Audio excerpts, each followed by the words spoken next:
This week, we saw a heartbreaking reminder of the risks surrounding e-bikes after a 13-year-old West Valley boy was hit and killed. Phoenix Children's Hospital says e-bike and e-scooter crashes have become some of the most common injuries its emergency department treats. Nearly 70% of the injured e-bike riders it sees are between 10 and 14 years old. So with me now is Dr. Gary Kirkelas with Phoenix Children's Hospital. It is great to have you here. Thank you for having me. You know, that death, it hits so close to home for so many people, because I feel like so many neighborhoods, no matter where you are in the state, across really the country, this is a growing trend, you know, and I almost said problem. The problem is when the kids get hurt. But tell me some of the injuries that you guys are seeing at PCH. Yeah, unfortunately, like once an urgent care shift, I will see a child that has sustained like what we call road rash. So they might be going 15, 20 miles an hour. They hit a curb, they go over the handlebars, and they're sliding across the pavement. And so you get these large swaths of road rash. Fractures are also common too. Yeah. But yeah, it's one of those sad situations.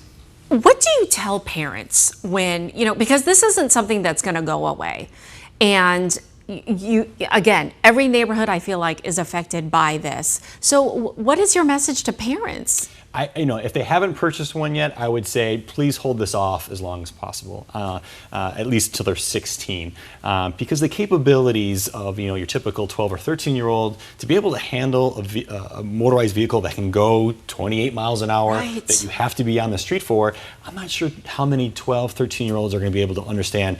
Do I slow down to an intersection? When do I make that right turn? Right. It could be really dangerous. So I say hold it off as long as you possibly can. Yeah. If you already have one, wearing a helmet is key. I mean, if you're like that example where someone hits a curb going 28 miles an hour and they fly over the handlebars, you want a helmet on that head to prevent major head injury, so that we're only dealing with like concussion and not something worse. So let me ask you this: of those injuries that you're seeing daily, weekly, I mean, how many of them are really wearing helmets? They all say that they are, so that's good. But right. I will say though that the average bike helmet is covering this part of the head. You don't really have a whole lot of protection here, so I definitely do continue to wear your helmet, but it's not 100% foolproof. You bring up a really good point, because a bike helmet is completely different than wearing a full helmet, like as if you were riding an ATV or something Correct. like that, right? Right.